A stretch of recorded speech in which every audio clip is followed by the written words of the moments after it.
A paz do Senhor, irmãos. Eu sou o Ebeneze, professor da Classes Verdades Básicas. Hoje nós vamos estudar a lição 8, a continuação, a segunda parte, Fundamentos da Santa Ceia. Então vamos orar. Pai querido, Pai amado, muito obrigado, Senhor, porque estamos agora estudando a Tua Palavra. Senhor, derrama a Tua unção nos nossos corações para aprender as verdades que Tu queres que a gente aprenda e grave em nossos corações para a aplicação da nossa vida cristã. Nós pedimos em nome de Jesus. Amém. Então nós vamos falar hoje sobre os fundamentos da Santa Ceia. A Santa Ceia, a prática da Santa Ceia nos faz lembrar do sacrifício de Jesus a nosso favor, né? E nos alimenta espiritualmente na esperança de nos encontrarmos com Ele em breve. A ceia faz com que a igreja leve os seus olhos para a cruz, para a crucificação, porque toda vez que comemos e bebemos o pão e tomamos o cálice, estamos anunciando a volta de Jesus até que Ele venha. Então a ceia fala para nós do grande amor de Jesus, porque Ele instituiu a ceia na noite em que foi traído, e mesmo tendo sido traído, né, alvo de perseguição, maldade, extrema maldade, Ele demonstra o seu amor por nós, o mais profundo amor.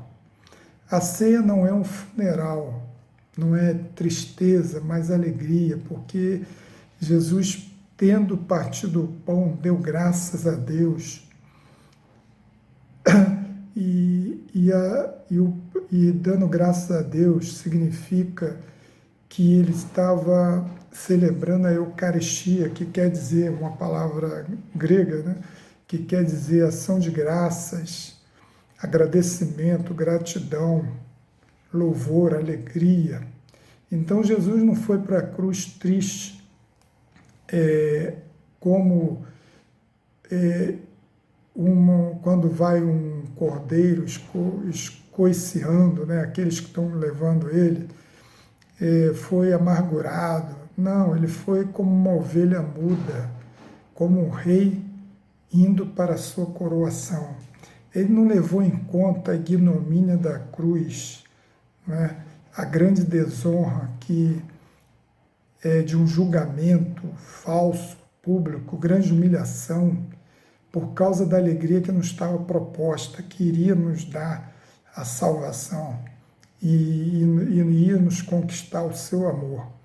Então a ceia fala da alegria do Salvador em redimir os nossos pecados e nos comprar para Deus. Cristo morreu para possibilitar a nossa salvação. Ele morreu em nosso lugar. Ele disse: "Este é o meu corpo, dado em favor de vós." Então, irmãos, não devemos fugir da ceia por causa do pecado, mas fugir do pecado por causa da ceia. Tá? Então, vamos ver agora alguns significados da Santa Ceia. A Santa Ceia é uma ordenança de Jesus para a celebração da libertação da escravidão do homem pelo pecado. É um ritual estabelecido por Jesus que deve ser praticado por todos os cristãos. "Fazei isso em memória de mim", disse Jesus. É um ato de amor, de vitória na cruz, de salvação. A Santa Ceia foi instituída por Jesus durante a Páscoa judaica. Vamos entender isso, que há uma diferença entre a Páscoa judaica e a Páscoa cristã. Agora Jesus estava instituindo a Páscoa cristã. A Páscoa judaica, ele lembra que ali no Velho Testamento Deus instituiu algumas celebrações religiosas para que o povo pudesse lembrar das datas que ele deveria lembrar, das atuações que Deus fez, né, as bênçãos que Deus deu. E ali o povo ia morrendo, ia vindo uma geração a outra, e acabava que o povo se esquecia. Então, essas datas religiosas foram instituídas por Deus para que o povo pudesse lembrar das bênçãos da operação. Um exemplo aí de algumas festas religiosas: primícias, Pentecostes, trombetas, tabernáculos. E a Páscoa foi uma delas. A Páscoa significa a passagem da libertação do povo e a passagem que eles estavam indo para a Terra Santa, Canaã, né, a terra de Canaã. Então, a terra que mana leite e mel. Eles estavam indo para lá, que Deus prometeu a ele. Então, estava libertando eles, e nesta noite, Deus deu ordem ao povo, orientou para que matasse um cordeiro, passasse o sangue nos umbrais das portas. E quando o anjo da morte passasse ali naquelas casas, se ele visse o sangue do cordeiro imolado, morto, na porta, ele passaria e a morte não pegaria nenhum primogênito daquela casa. Mas se não tivesse o sangue do cordeiro ali na porta, certamente haveria morte. Então nós vemos agora que na nova celebração, a Santa Ceia, que agora é a Páscoa da nova aliança, que porque Jesus é o próprio Cordeiro que morreu, foi imolado, e agora seria o sacrifício definitivo, em que ele se dá a Deus em sacrifícios para que o pecado do homem fosse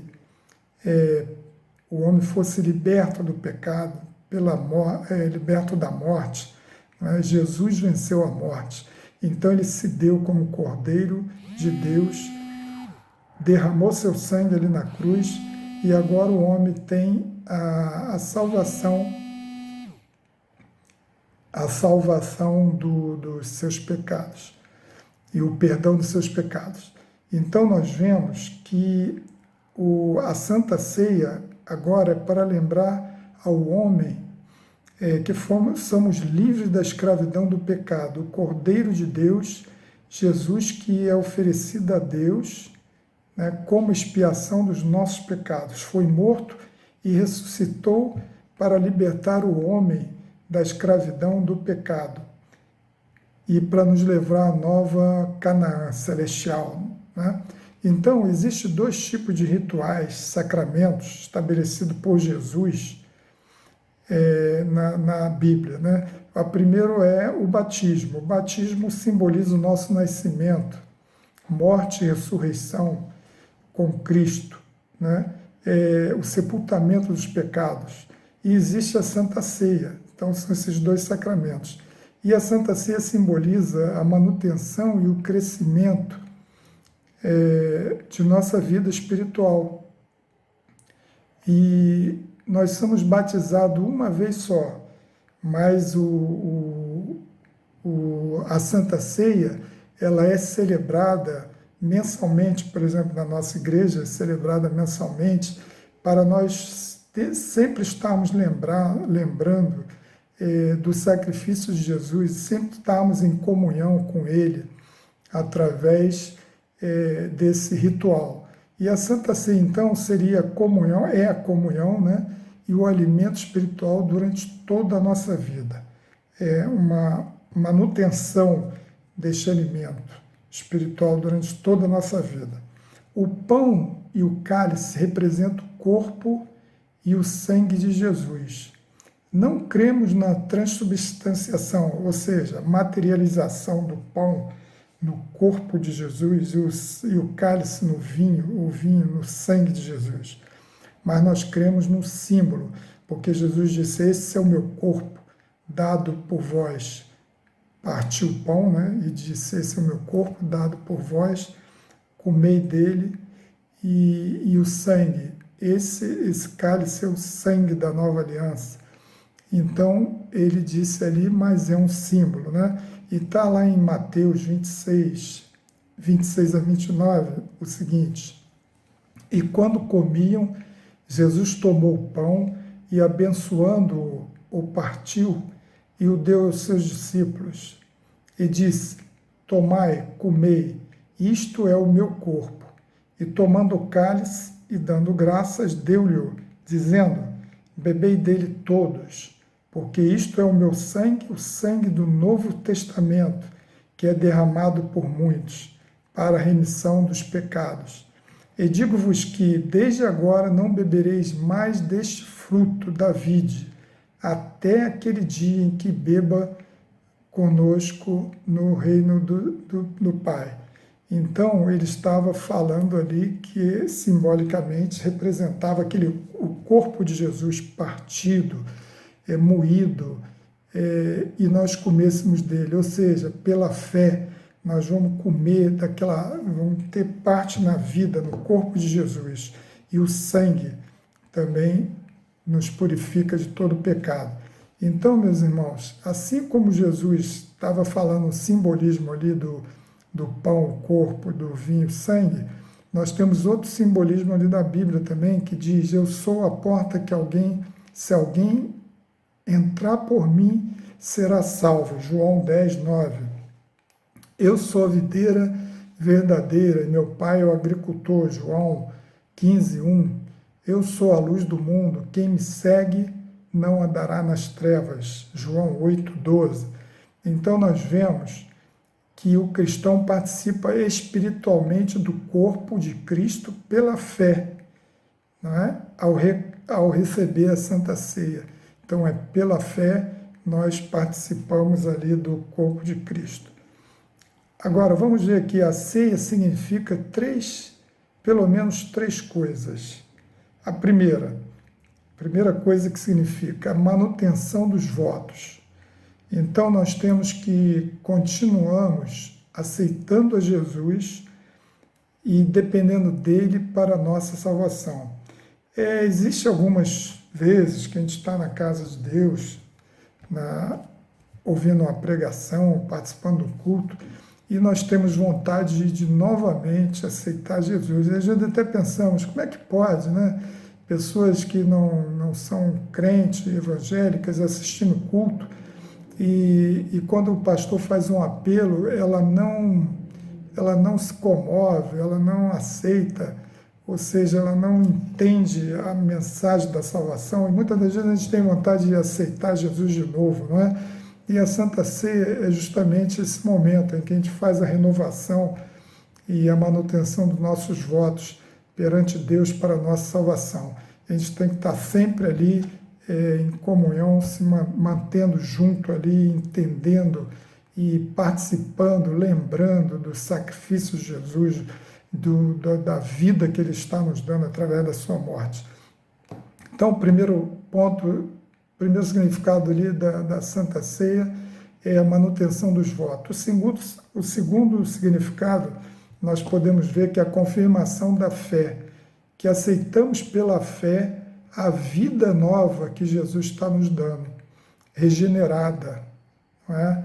Novo nascimento, não é? O poder da ressurreição de Jesus, que assim como Ele ressuscitou, nós também ressuscitaremos, graças a Deus por isso. Né? E está ali em Gálatas 2, 20, diz o seguinte: já estou crucificado com Cristo, e vivo não mais eu, mas Cristo vive em mim.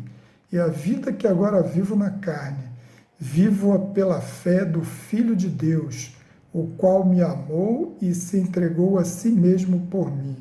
Maravilha, né? Um versículo fala tudo aqui, né? Então, a vida ressuscitada de Cristo, uma vida sobrenatural que vence o pecado. Então, confirmando a nossa fé, que a gente vai ter a vida de Cristo em nós. Então, o segundo ponto, confirmando a fé. O terceiro ponto é o alimento espiritual, que recebemos constantemente esse alimento e o sustento espiritual de Cristo, né? O pão e o vinho simbolizam o corpo e o sangue de Cristo, nosso alimento espiritual. Jesus está dando vida através da sua morte e ressurreição, e o alimento da nossa vida, até que ele venha, né?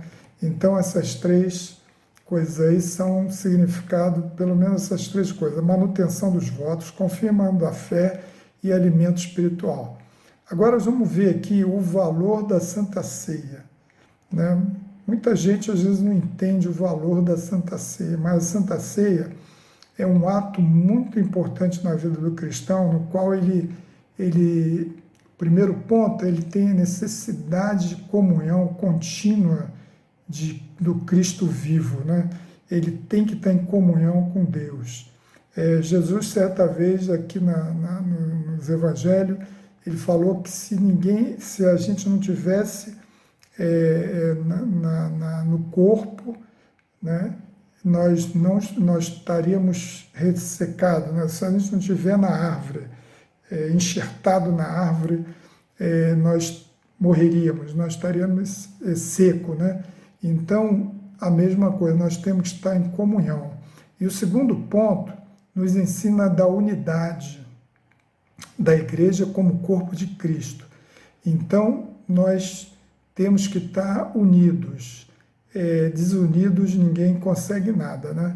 Então, a gente tem que estar unidos, os irmãos, e em comunhão. Vamos ver o que fala 1 Coríntios 10, 16 e 17. Porventura, o cálice da bênção, o cálice de bênção que abençoamos não é a comunhão do sangue de Cristo? O pão que partimos não é, porventura, a comunhão do corpo de Cristo? Porque nós, sendo muitos, somos um só pão e um só corpo, porque todos participamos do mesmo pão. Então, irmão, nós fazemos parte do corpo de Cristo. O corpo de Cristo são vários membros, cada membro tem uma função. E a Santa Ceia, o valor da Santa Ceia, para você lembrar que você necessita de comunhão e você faz parte da unidade da Igreja de Cristo.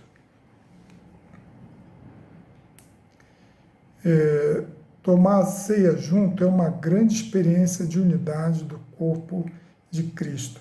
Agora vamos ver aqui os preparativos para participar da Santa Ceia. Você, ao participar da Santa Ceia, não deve participar da Santa Ceia de qualquer maneira, não é? Indignamente, de qualquer maneira, mas com temor e tremor, né? Você deve se santificar, falar com Deus, verificar se você tem algum pecado escondido ou não perdoado, não é?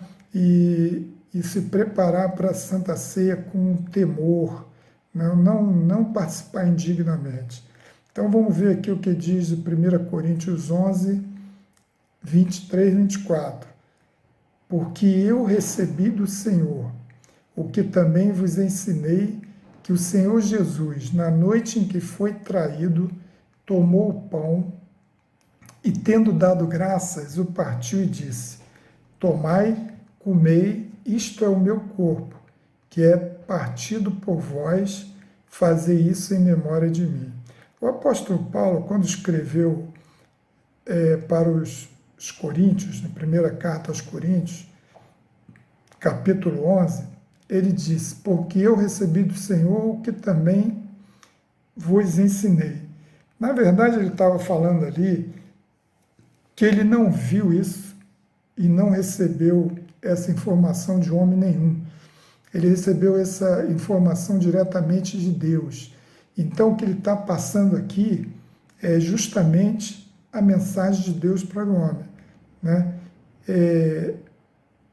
Vos ensinei que o Senhor Jesus, na noite em que foi traído, tomou o pão e, tendo dado graças, o partiu e disse: Tomai, comei, isto é o meu corpo, que é partido por vós, fazei isto em memória de mim.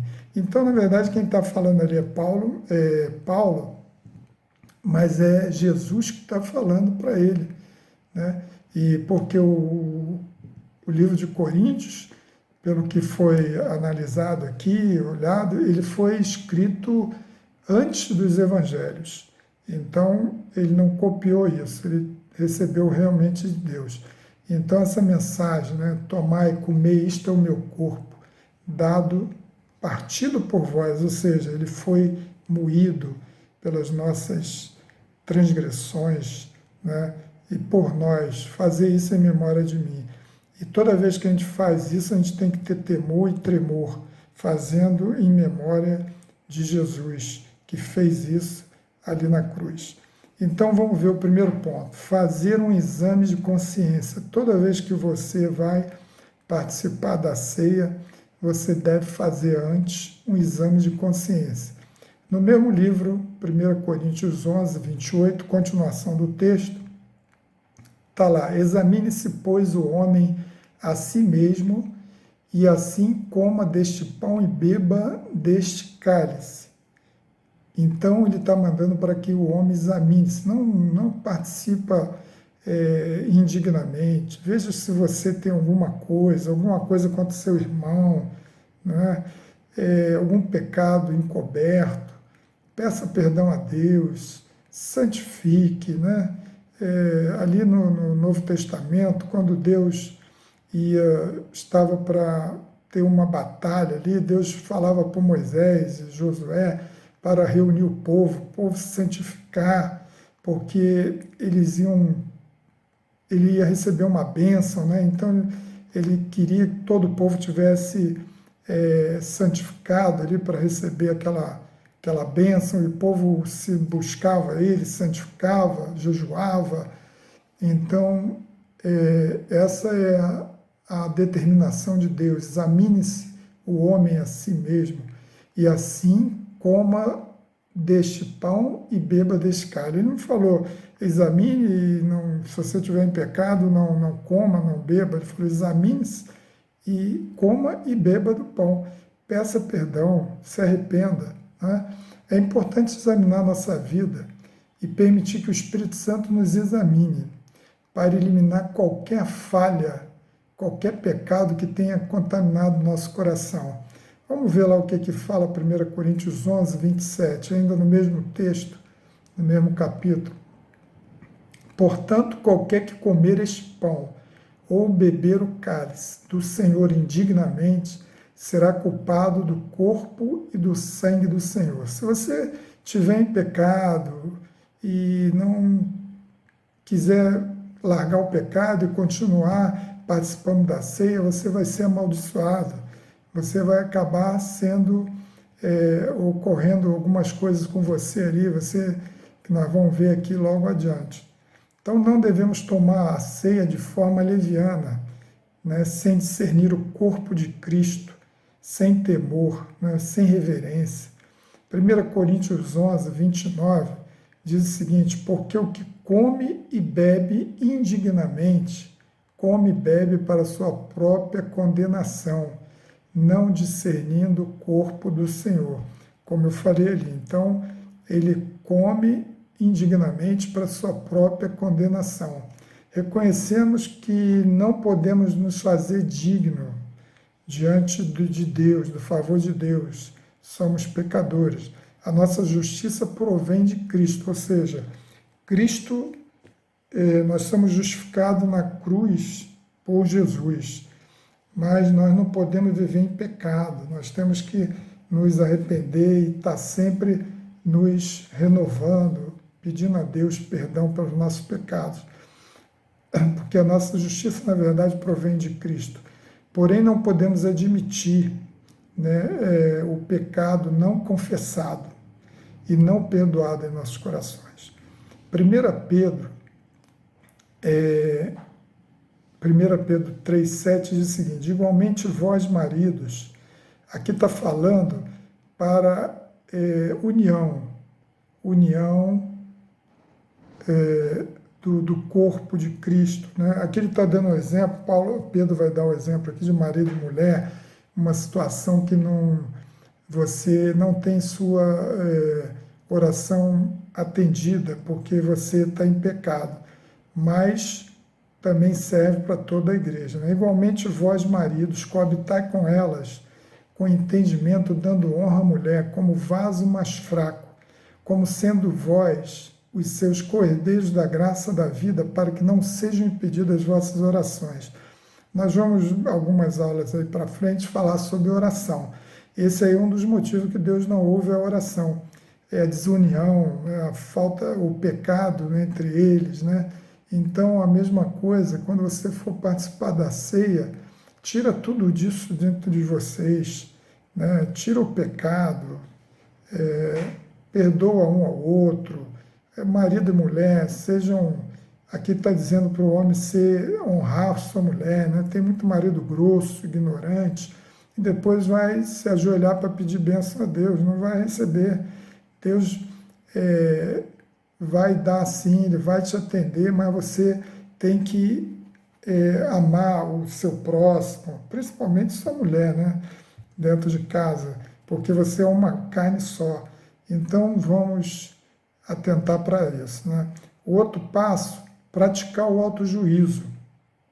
É eliminar da nossa vida o pecado qualquer estorno em nossa vida espiritual. Ou seja, você você mesmo se julga. Né? Você está fez alguma coisa, você mesmo se julga, para não ser julgado por Deus. Né? Porque se você não julgar você mesmo, Deus está vendo, vai te julgar. Então, se você julgar você mesmo, você se corrige e Deus vai te perdoar. Em Hebreus 12, 11 diz o seguinte: e na verdade toda correção ao presente não parece ser gozo, senão de tristeza, mas depois produz um fruto pacífico de justiça nos exercitados por ela. Então, aqui está dizendo o seguinte, que toda correção realmente é complicada, né? Você às vezes vai corrigir seu filho, você bota ele de castigo, briga com ele, ou até corrige com a vara, e você fica às vezes sofre mais do que o próprio garoto, né? O filho. Mas depois ali na frente, você endireitando, corrigindo ele vai ter paz, vai ser uma pessoa justa, enquanto que se você não fizer isso, mais para frente, se o pai não educa em casa, o mundo, a polícia educa, né? Então, ele vai sofrer, vai ter os seus problemas lá na frente. Então, a princípio, a correção ao presente não parece ser de gozo, como está aqui dizendo Hebreus, senão de tristeza, mas depois produz um fruto pacífico de justiça. Então, a correção, o autojuízo e a nossa correção, nós precisamos nos corrigir. Sendo, portanto, exigentes com nós mesmos e disciplinados à fidelidade ao Senhor, podemos evitar os castigos de Deus. Está ali em 1 Coríntios 11, continuando o texto ainda, né? Todo o capítulo 11.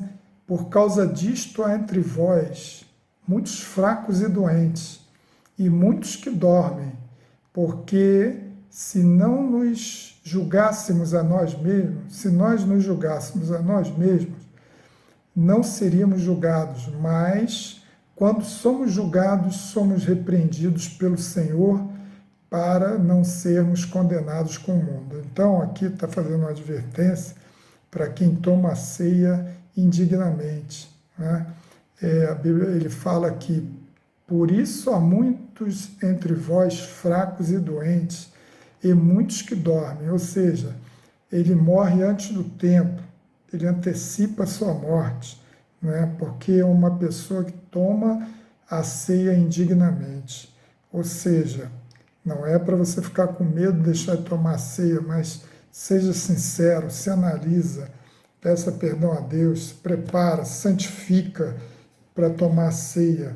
E a ceia é uma santificação, é uma comunhão com Deus. Como é que você pode estar em comunhão com Deus em pecado? Não pode. Então, não é correto você abster-se da ceia por ter pecado, exceto alguns pecados especiais, alguns casos especiais, né?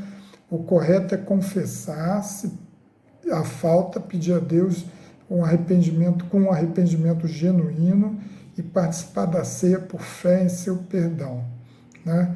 Se houver algo a resolver com seu amigo, conhecido, devemos fazê-lo antecipadamente, né?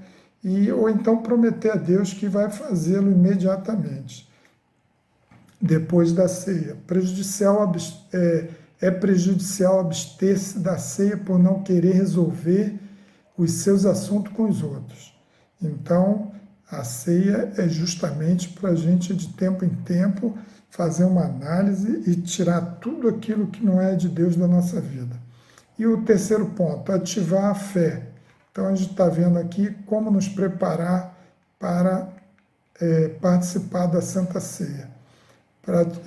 Primeiro ponto, fazer um exame de consciência, examinar a si mesmo, praticar o autojuízo e ativar a fé. Buscar uma união cada vez maior com Cristo. É um momento propício para avaliar a nossa vida e verificar se estamos crescendo em nosso conhecimento e comunhão com Deus. Nosso conhecimento e comunhão com Deus, o estudo da Bíblia, a palavra de Deus. Então, é como se fosse uma criancinha que vai tomando leite e a mãe leva no pediatra para pesar e medir a altura, ver se ele está crescendo. Se ele não estiver crescendo, alguma coisa está errada e tem que mudar a alimentação, fazer alguma coisa. Ele não está se alimentando adequadamente. Então, o cristão, ao participar da ceia, ele busca um alimento espiritual, uma comunhão com Deus, através da fé que ele tem ali na vida que o Senhor está dando a ele através da sua morte.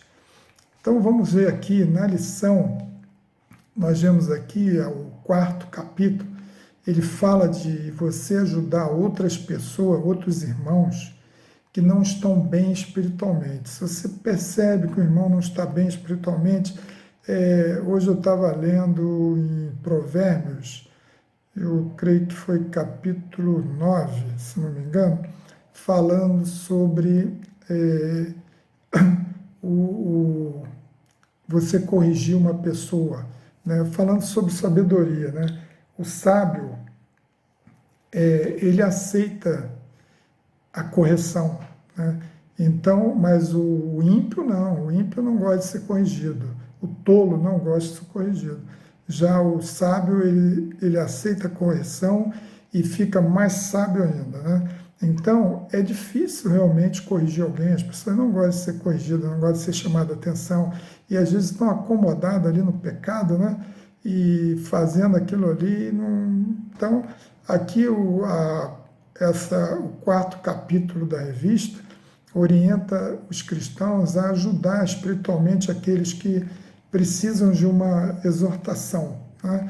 Então, o primeiro ponto aqui, ele fala sobre a exortação. É um ministério delicado, realmente, porém necessário. Nós temos responsabilidade com os nossos irmãos em Cristo e membros do corpo, orando um pelos outros, procurando aconselhar, né? Dando um apoio. Para isso, nós somos membros de um só corpo, não é? E vamos ver aqui em 1 Coríntios 12, 25 e 26, que diz o seguinte: para que não haja divisão no corpo, os membros igual cuidado uns dos outros, de maneira que se um membro padece, todos os membros padecem com ele. E se um membro é honrado, todos os membros se regozijam com ele. Então aqui nós devemos estar no mesmo corpo, né, unidos e ajudando uns aos outros, para que, se alguém estiver padecendo, ajudar, levantar, né? Se alguém estiver caindo, levanta. E Hebreus 10, 24, 25 diz o seguinte: e consideremo-nos uns aos outros para nos estimularmos no amor e as boas obras, não deixando a nossa congregação como é costume de alguns, antes admoestando-nos uns aos outros, e tanto mais quanto vedes que se vai aproximando aquele dia. Aquele dia que ele está falando, se referindo ao dia da volta de Jesus. E ainda Hebreus 3, 12, 13 diz o seguinte: vede, irmãos, que nunca haja em qualquer de vós um coração mau e infiel para se apartar de Deus, do Deus vivo. Antes, exortai-vos uns aos outros, todos os dias, durante o tempo que se chama hoje, para que nenhum de vós se endureça pelo engano do pecado. Então, ele está dizendo aqui que se está vendo o irmãozinho ali se afastando da igreja, né, não indo, procurar ver se o irmão está precisando de alguma coisa, ou se vê que o irmão está em pecado, conversar com o irmão, né? Aí aqui a revista diz alguns passos para se tratar o pecado de um irmão. Né? Segue aqui o princípio da disciplina de Mateus, Mateus 18, 15, 17. Ora, se o teu irmão pecar contra ti, vai e repreende-o entre ti e ele só. Se te ouvir, ganhaste a teu irmão. Mas se não te ouvir, leva ainda contigo um ou dois, para que pela boca de 2 ou 3 testemunhas toda palavra seja confirmada. E se não as escutar, dize-o à igreja, e se também não escutar a igreja, considera-o como um gentio e publicano. Aí a pessoa não quer mesmo, né, cada um, por mais que você insista, a pessoa toma a sua decisão e segue o seu caminho, né? Então aqui tem uma tabelinha de, primeiro, admoestação em particular, segundo, admoestação diante de 1 ou 2 testemunhas, terceiro, admoestação diante da congregação. Isso poucas vezes eu vejo nos dias de hoje ocorrer, né? E até muito constrangedor chegar a esse ponto. E o quarto, se depois disso ainda demonstrar falta de arrependimento, considera-o como um gentio publicano, ou seja, a pessoa desligada do rol de membro da igreja. Versículo 18, tudo que ligardes na terra será ligado no céu, e tudo que desligardes na terra será desligado no céu. Então, isso aí é a tabelinha, né, que nós devemos fazer caso um irmão precise ser corrigido, né? E tem essa tabelinha aí. Então, conclusão, irmãos, sobre a Santa Ceia em si, né? Nós vemos que a Santa Ceia, então, é um memorial de celebração de libertação da escravidão do pecado cometido pelo homem, né? E isso até a volta de Cristo. Então, um memorial que nós devemos celebrar. E é um dos sacramentos que a igreja ordenado pelo próprio Jesus. O outro é o batismo. Nós vemos isso aqui. Então, as importâncias da Santa Ceia. Produz a manutenção e o crescimento espiritual do cristão. Para isso serve a Santa Ceia, para produzir a manutenção e o crescimento espiritual do cristão. Mantém nossa comunhão contínua com Jesus Cristo. Está sempre ele ligado, junto, né? Praticando. Reafirmação da declaração de fé em Jesus Cristo. Nós reafirmamos a nossa fé em Jesus Cristo, né? Não deixamos de esmorecer, esfriar. É a expressão da nova aliança através do Calvário. Essa agora é a nova Páscoa, a expressão da nova aliança através da Santa Ceia, com a crucificação e o sacrifício de Cristo. Mostra o grande amor de Jesus por nós, morrendo em nosso lugar na cruz. E nos ensina a unidade da igreja como corpo de Cristo. Então, essas são as importâncias da Santa Ceia. Então, o terceiro ponto, devemos nos preparar para a Santa Ceia. Não devemos praticar a Santa Ceia de uma maneira assim, sem temor, sem reverência, né? Indignamente. Então, examinar cada um a si mesmo. santificar-se, eliminar todo e quaisquer pecado que contamina nosso coração, tomar a ceia de forma indigna, com temor. Não devemos tomar a ceia de forma indigna, e sim de forma digna, com temor e reverência, para não ser condenado.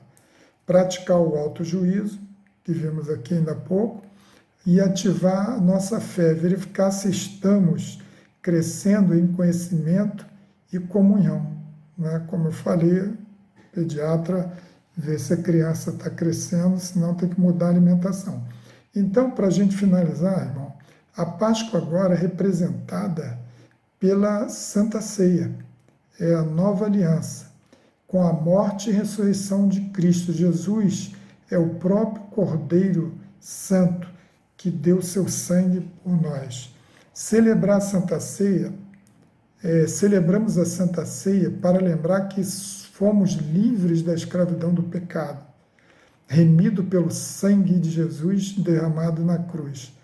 Ele venceu a morte, ressuscitando ao terceiro dia, garantindo a nossa ida para Canaã celestial. Então, que Deus nos abençoe. Vamos meditar nessas palavras, né, da Santa Ceia, e não vamos deixar de participar da Santa Ceia, que ela é muito importante para o nosso crescimento espiritual. Deus nos abençoe. Vamos orar. Pai querido, Pai amado, te pedimos que nós guardemos essas palavras em nossos corações, nos dando sempre o alimento espiritual, a fé, confirmando a fé, a manutenção da tua palavra, da tua vitória ali na cruz, dando, Senhor, o seu corpo em favor de nós, e aquele memorial, que a gente não esqueça nunca o sacrifício que tu fez ali por nós na cruz, assumindo todos os nossos pecados. Nós pedimos que a gente guarde isso em nossos corações para sempre, meu Pai. Nós pedimos em nome de Jesus. Amém. Deus abençoe a todos.